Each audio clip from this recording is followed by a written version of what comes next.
Did you know that 45% of Americans create New Year's resolutions and only 8 to 20% of them actually achieve them?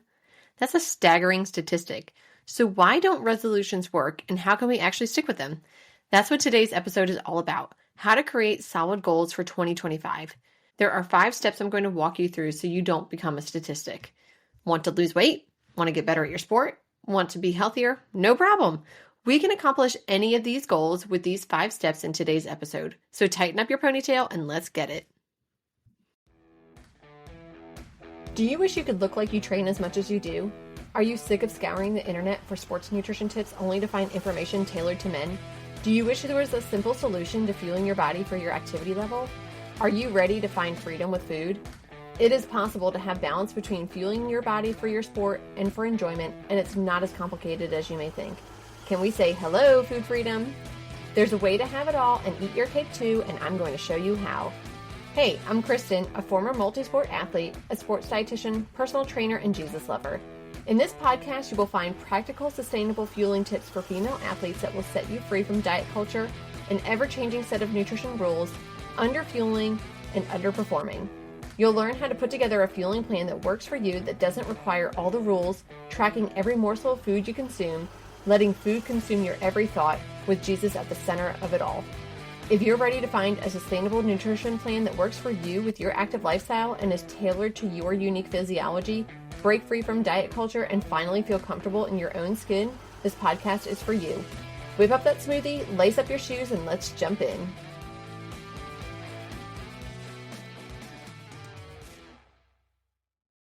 I don't personally set New Year's resolutions, but I know a lot of people do New Year's resolutions, and sometimes we stick with them, sometimes we don't. So let's first talk about New Year's resolutions. Did you know that 45% of Americans typically set New Year's resolutions? Are you one of them?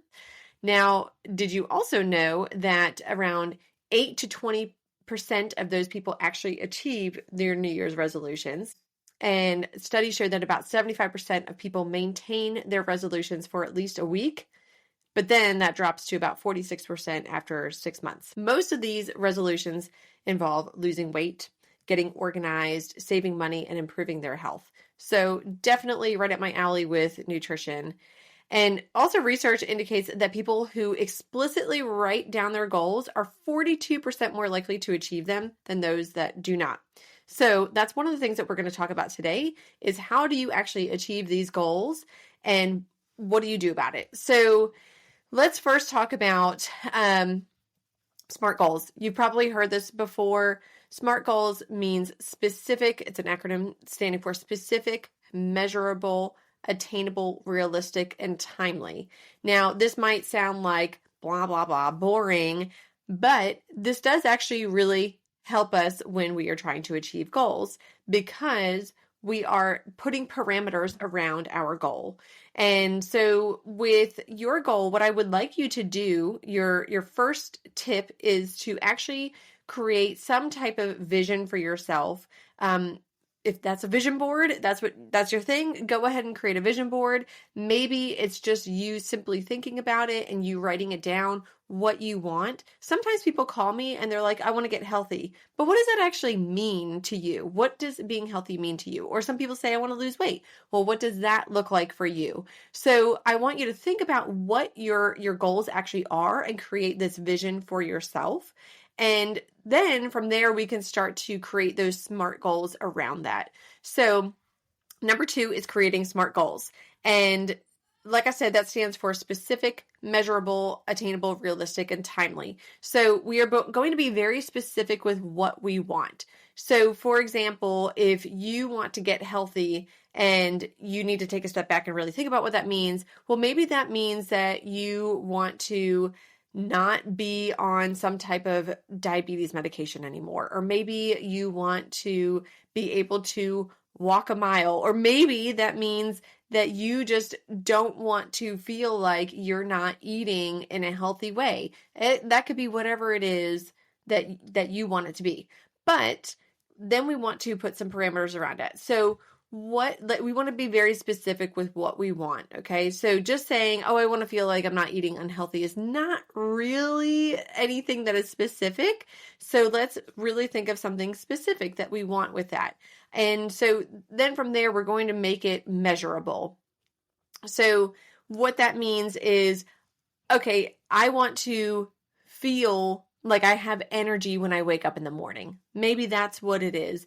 You want to actually feel like you have energy in the morning and you don't feel like you want to just go back to sleep. Something along those lines, something that we can actually think about and we can write it down. Did this happen or did this not happen?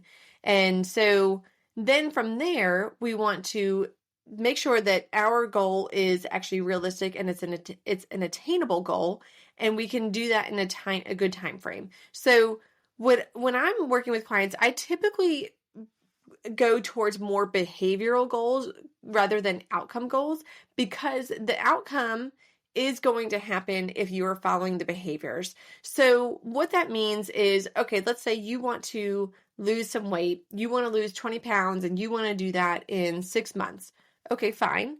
But what are the steps that we need to actually take to get you there?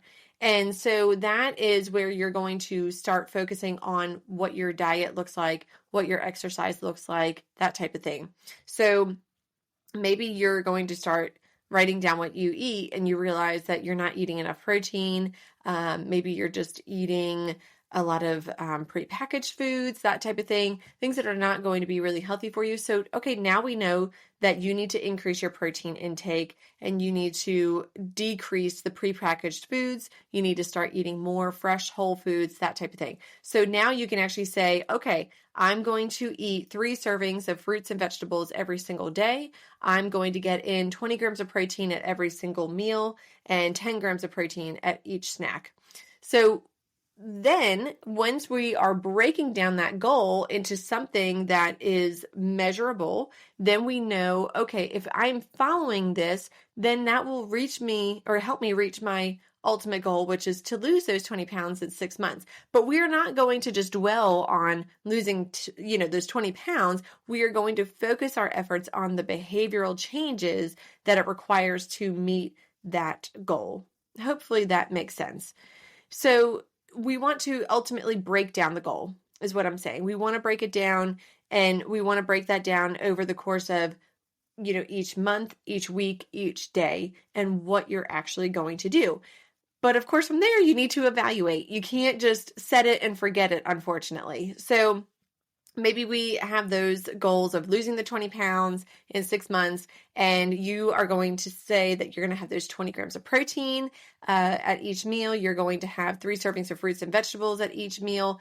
And so after a couple of weeks of doing this, you want to go back and evaluate, okay, is this actually working for me or not? Am I waking up with more energy in the morning, or have I actually lost some weight? And we also can break that down a little bit further and say, okay, if we take 20 pounds, divide that out over 6 months.